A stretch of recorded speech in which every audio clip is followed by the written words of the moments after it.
안녕하세요. 김태훈의 현명한 투자자 방송 시작하겠습니다. 본 영상에서 다루는 내용은 투자 권유가 아니며 각 개인의 투자 판단에 대한 책임을 지지 않습니다. 별도 SNS 채널 가입을 유도하거나 투자 권유 및 유료 리딩 서비스를 홍보하는 불법 사칭 계정에 유의하시기 바랍니다. 자, 체코 원전 수주를 해서 윤석열과 김건희가 오늘 그 체코를 공식 방문을 하면서 떠났습니다. 이 체코 원전이 나름대로 동유럽에서는 원전을 가장 먼저 지금 이제 발주가 나온 케이스인데요. 여기에 대해서 이제 한국수력원자력과 또 그 프랑스 전력청, 그다음에 미국의 웨스팅하우스 등이 이제 경쟁이 붙었는데 그중에서 웨스팅하우스는 일찌감치 이제 떨어져 나갔고 이 프랑스 전력청이 EU 국가라는 이유로 같은 권역 내에 있는 나라라는 것 때문에 좀 유리한 고지를 점유했지만 워낙 가격이 비쌉니다. 그쪽은 30조 원 이상이고 우리는 한 24조 원에서 26조 원 정도로 제시한 걸로 알려져 있는데 가격 차이가 워낙 크게 나니까 뭐 볼 것도 없죠. 일단은 우선협상 대상자로 우리나라 그 수력 원자력 그 컨소시엄을 선정을 했습니다. 여기에는 이제 한전기술과 한전 KPS, 두산 에너빌리티, 대우건설 등이 참여하고 있죠. 이 신규 체코 원전은 이 두코바니하고 테물린 중에 이제 요번에 나온 건 두코바니의 두 기인데요. 이거를 이제 한국수력원자력이 우선협상 대상자로 그러니까 수주를 해서 설계, 구매, 건설, 시운전, 해결료 공급까지 모두 이제 하게 되는 겁니다.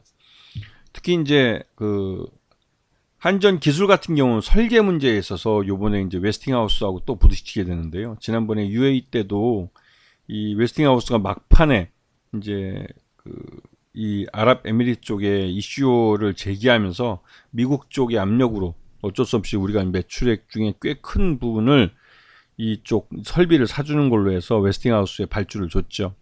실제로 그래서 UAE 사업은 수익이 안 난 사업으로 알려져 있습니다. 그래서 지금까지 뭐 UAE에서 얼마 돈이 수익이 남았다 이런 것들을 홍보하는 기사가 안 나왔죠. 이게 이제 이명박 정부 때 어떻게 보면 이제 그때 이제 원전 수출 얘기를 하면서 했는데 이 원전 사업은 국내에서 한빛 원전이나 이런 걸 보시면 아시겠지만 재벌 대기업과 우리나라 이제 이 원전 마피아라고 부르는 고위 관료들, 이 원전 관련 관료들이 세금을 도둑질하는 가장 쉬운 방법이자 가장 대표적인 방법이기도 합니다. 근데 이제 이거를 국내에서 해먹던 걸 이제 해외에 나가서 해먹겠다고 하는 것이죠. 이게 어떻게 보면 이 MB 때 그 해외 자원개발 사업에 좀 세련된 형태라고 할까요? 해외 다른 국가까지 포함해서 이제 이러한 원전 수출을 통해서 이제 남겨먹으려 했는데 여기에 이 미국의 웨스팅하우스가 끼어들면서 문제가 발생하는 겁니다.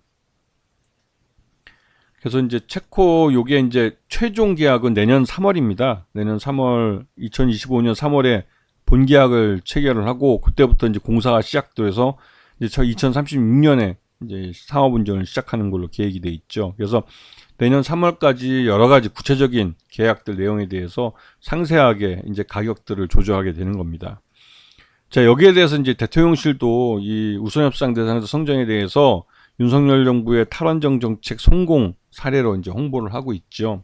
일단 뭐가 됐던 체코 원전을 수주를 했으니까 이 한국 원전이 수출될 가능성이 있다는 걸 MB 때 이래로 처음 보여준 건데 이게 이러한 그 사업을 말씀드리지만 원전 사업은 대표적인 세금 도둑질하는 사업 중에 한 가지라는 걸 알고 보셔야 되는 겁니다.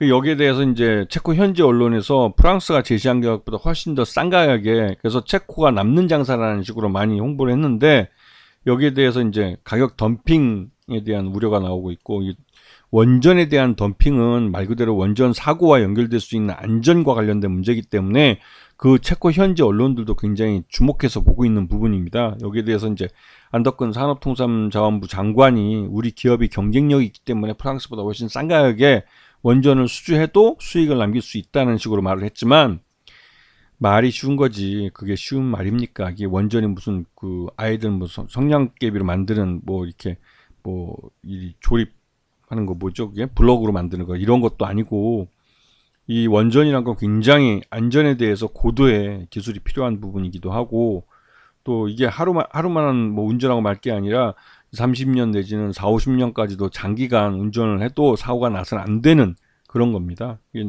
이게 운전하다 사고가 나면 이거에 대한 책임 소재가 큰 정치적 이슈가, 외교적 이슈가 될 수 있는 문제이기 때문에 굉장히 조심해야 되는 것이죠. 여기에 대해서 이제 웨스팅하우스, 미국의 이제 웨스팅하우스가 이제 굉장히 이제 막판에 이제 이 지적재산권을 들고 나와서 이슈화를 제기하고 있는데요. 이게 이제 예전에 그 UAE 때 한번 재미를 봤기 때문에 웨스팅하우스가 이런 짓을 하는 겁니다. 그래서 이제 대통령실에서 이제 지적재산권에 대해서 걱정하지 않아도 된다고 큰 소리 빵빵 치고 있지만, 지금까지 지난 2년 6개월 동안 대통령실에서 큰 소리 친 것 중에 특히 대표적으로 이제 쉽게 이해한다면 부산 엑스포 같은 경우, 사우디와 최종 그 투표에서 우리는 119대 29로 졌죠. 그 직전까지, 투표 직전까지 우리가 이제 역전을 했다는 식으로 국내 언론을 통해서 막 언론 플레이 했는데, 끝나자마자 대통령 윤석열은 뭐 제일 먼저 한 게 재벌들 데리고 들어서 저기 이 부산에 그 시장에 내려와서 이제 병풍을 친 게, 뭐 그리고 이제 시장에서 뭐 집어먹으면서 이 재벌도 회장들을 병풍 친 게 이게 참 변명거리라고 그런 짓 했는데, 부산 사람들한테 이제 재벌들 회장이 니네 부산 지역에다 투자를 많이 해줄 거라는 식으로 이제 뉘앙스를 한 거지만 쇼한 거죠, 쇼.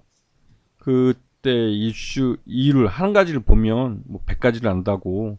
이게 이제 미국의 웨스팅하우스가 이제 본사가 펜실베니아에 있는데, 이 펜실베니아는 미국에서도 스윙보트 중에 들어가는 곳입니다. 말 그대로 민주당과 공화당이 대선에서 치열하게 싸우는 지역인데, 여기서 이제 고용 문제를 이슈화시켰기 때문에 웨스팅하우스가 원하는 바를 어느 정도 들어줄 필요는 있게 된 거죠. 그래서 원천 특허에서 지난해 윤석열이 미국 가서 미국 국빈 방문을 하면서 미국 한미 원자력 협정에서 미국의 원천 특허를 인정한다고 해버리는 바람에, 그 바람에 이제 이 웨스팅하우스가 기고만장해서 이렇게 이런 짓을 하는 겁니다. 자, 요번에 나가면서 윤석열이 또 이제 웨스팅하우스의 지적재산권 문제는 걱정 안 해도 된다는 말을 굳이 하고 나갔는데요. 이게 그만큼 아는 사람들끼리는 이게 이슈화되고 있고, 지난번 UAE 때 우리가 꽤 큰 돈을 뜯겼기 때문에 이런 말이 또 나오는 겁니다. 요번에 이제 윤석열은 김건희와 함께 이번에 체코에 출국을 하면서 19일부터 해서 22일까지 지금 3박 4일 동안 프랑스 대통령이나 그러니까 체코 대통령이나 이런 사람들을 만나서 뭐 공식 만찬도 하고, 뭐 말 그대로 이제 즐기다 오는 거죠. 대접받으면서. 왜냐면 막말로 두꺼바니 원전 이게 진짜 글로벌 호구짓 하는 짓이라고 볼 수도 있고, 뭐가 됐던 간에 UAE가, 그러니까 이 미국의 웨스팅하우스가 이 한국 수력 원자력과 함께 등을 쳐먹어서 뭐 뜯어냈던 뭐하든 간에 체코에 있는 원전 2기가 그 말 그대로 이제 그 싼 가격에 2기를 설립할 수 있게 되니까, 뭐 그까짓 거 밥이야 뭐 비싼 거 대접해줘도 아깝지 않은 것이죠. 이건 완전히 솔직히 말해서 이 웨스팅하우스에 우리가 지난번에 바카라 UAE 그 원전 때처럼 한 이렇게 10% 이상 띄워줄 경우에는 마진을 남기기 굉장히 어렵죠.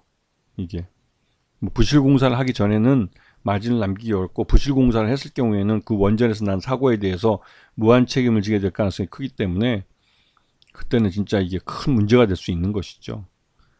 그래서 지금 이 웨스팅하우스는 이 손위에 진짜 그 말 그대로 이제 이 뭐가 됐든 간에 꽃놀이패를 딱 들고 있는 겁니다. 미국 펜실베니아주의 이 고용 문제를 딱 이슈화 시키면서 웨스팅하우스는 최대한 많이 뜯어내려고 할 겁니다. 여기에 윤석열은 뭐 걱정 없다고 말을 하지만, 윤석열이 지금까지 이런 사업에 대해 제대로 이 사리분별 있게 했던 사람이 아니기 때문에 더 걱정이 되는 것이죠. 자, 한전 기술은 앞에서 말씀드렸지만 체코 원전의 그 설계 쪽, 즉 직접재산권에 대해서 미국 웨스팅하우스와 부딪히는 부분을 갖고 있는 회사입니다. 그래서 요즘 최근 들어서 이 우선협상 대상자가 설정된 이후에 주가가 별 볼 일 없게 움직이고 있는 건 웨스팅하우스가 지금 지적재산권을 들고 나오면서 이슈화 시켰기 때문에 그렇죠. 결국은 한전 기술이 먹어야 되는 몫을 웨스팅하우스에 넘겨주는 그런 결과가 될 가능성이 큽니다. 왜냐하면 한전 기술은 뭐 주식회사로 상장이 돼 있지만 공기업이나 마찬가지니까 그런 것이고요. 여기 한전 KPS도 마찬가지입니다. 이에서도 이제 실제로 체코 원전을 건설할 경우에는 시운전과 정비를 맡게 되는데, 하지만 여기서 나온 수익들을 대부분 다 웨스팅하우스 쪽에다 넘겨줄 가능성이 크기 때문에 이 한전 KPS도 장기적으로 봤을 때는 실적이 날 수 있을지 이번 사업을 통해서 좀 의문인 것이죠. 하지만 이 두산 에너빌리티는 좀 다른 면이 있죠. 두산 에너빌리티는 공기업도 아니고 민간 기업이고 요번에 이 체코 원전 사업을 하는 데 있어서 가장 큰 수혜를, 즉 수익을 얻을 회사입니다. 그렇기 때문에 두산 에너빌리티는 회장뿐만 아니라 두산그룹 회장도 요번에 직접 체코에 갈 때 대통령 윤석열과 함께 요번에 날아갔죠. 그리고 이 체코 원전의 우리 기술 같은 경우는 원전 제어 계측 기술 시스템을 이제 개발한 회사인데, 우리 기술도 당연히 여기에 수혜를 입게 되는 것이죠. 그리고 이 우리 기술은 말 그대로 이번에 체코 원전을 수주하게 되면 지금 신규 원전 이것뿐만 아니라 신한울 원전도 이제 새로 다시 또 이제 공사에 들어가기 때문에 우리 기술 같은 경우 일감이 많이 발생하게 됩니다. 그래서 왜냐면 이제 원전 제어 계측 시스템은 이거는 거의 독과점이다시피 하기 때문에 우리 기술 외에는 대안이 없습니다. 그리고 여기랑 계약을 할 수밖에 없는 것이죠. 아니면 외국 기업과 해야 되는데 웨스팅하우스 거를 갖다 쓴다면 모를까, 그 웬만하면 한국 원전이기 때문에 그 계속 그 원전 제어 계측 시스템은 아마도 우리 기술 걸 갖다 쓸 가능성이 큰 거죠. 요번에 윤석열이 갈 때 요번에 4대 그룹 회장이 다 따라 나섰습니다. 삼성그룹 같은 경우 이재용 회장이 삼성 경영권 불법 승계 관련 소송이 아직 계속 이루어지고 있기 때문에 그런 부분 때문에도 윤석열 정부에서 원하는 바를 들어줄 수밖에 없는 것이고, 현대차 같은 경우도 정유선 회장 일가의 투자 관련된 수사를 지금 검찰에서 하고 있습니다. 그런 건 때문에도 윤석열이 말하는 걸 들어주지 않을 수가 없는 것이죠. 검찰이 갖고 있기 때문에 재벌 회장들이 다 벌벌 떠는 있는 거고, LG그룹 같은 경우도 마찬가지로 이 집안 싸움에 그 재산 싸움이 붙었습니다. 그래서 그것 때문에도 정부 눈치를 볼 수밖에 없는 거고, SK 최태원 회장은 뭐 상위 회장이라고 했지만 지난번에 SK 하이닉스에 대한 뿐만 아니라 다른 계열사들도 그 투자금이 부족하다고 산업은행에서 이 대출을 좀 일으켜달라고. 왜냐면 지금 거의 SK그룹은 이 산업은행이 대출해 줄 수 있는 동일인 한도에 꽉 차 있습니다, 거의. 그렇기 때문에 이를 여유 있게 좀 더 대출을 일으켜 달라고 요청을 직접 할 정도로 SK그룹은 유동성에 문제가 있는 회사 상태이기 때문에 이 재벌 회장들이 대부분 다 이 윤석열한테 코가 꿰 있는 상태입니다. 그리고 이러한 재벌 회장들을 동반해서 가는 것은 그만큼 이 체코로부터는 환영받을 일이죠. 체코는 요번에 만든 원전을 통해서 대규모 전기를 확보하게 되고, 이 확보된 전기를 갖고 대규모 공장을 가동하기를 원합니다. 그러한 대규모 공장을 유치해 줄 수 있는 건 우리 한국 재벌 대기업들이죠. 그런데 이런 한국 재벌 대기업들을 윤석열이 데리고 직접 체코에 가준다면 체코 대통령이야 쌍손들어 환영하죠. 왜냐면 체코 사람들을 위한 체코의 일자리를 만들어주는 일이니까요. 근데 그만큼 해외로 우리 대기업들의 일자리가 빠져나가면 국내 일자리는 없어지는 겁니다. 여기서 또 한편으로 우리나라의 경기 침체가 왜 이렇게 길어지는지에 대한 이유를 알 수 있는 거죠. 국내에 투자하기보다는 해외에 투자하도록 하는 윤석열 정부의 이러한 정책 때문에 지난 2년 6개월 동안 국내 자본이 해외로 많이 빠져나갔습니다. 그러다 보니 국내에는 투자가 안 이루어지고 하다 보니 국내 경기가 침체될 수밖에 없는 것이죠. 특히나 이제 재벌 대기업일수록 외부에서 수출로 돈을 많이 벌어들이는데, 해외에서 벌어들인 수출 대금을 국내로 갖고 들어오지 않고 해외 법인에 그대로 쌓아놓고 있으면 국내에서는 돈이 외부로 빠져나가는 결과로 귀결되는 것이죠. 그런 게 계속 반복되고 있습니다. 자, 오늘 원전 관련주에서 말씀을 드렸는데요. 원전 관련 중에 지금 당장은 체코에 방문한 것 때문에 이게 테마성 강세를 나타낼 수 있습니다. 하지만 장기적으로 볼 때는 이 공기업 성격의 그 원전 기술이나 원전 KPS 같은 경우는 웨스팅하우스의 이 이익을 떼어질 수밖에 없기 때문에 장기적으로 수익이 나기 어려운 그런 사업을 하게 되는 것이고, 결국은 두산 에너빌리티나 이 우리기술 같은 민간 기업이 그나마의 수익을 가져갈 수 있는 그런 회사들이 될 겁니다. 결국은 같은 원전 테마주 내에서도 차별화가 발생할 것이라는 것이죠. 이런 부분을 잘 보시면서 이런 원전 테마주들을 보셔야 되는 겁니다. 아시겠죠? 자, 오늘 방송 여기서 마치겠습니다. 감사합니다.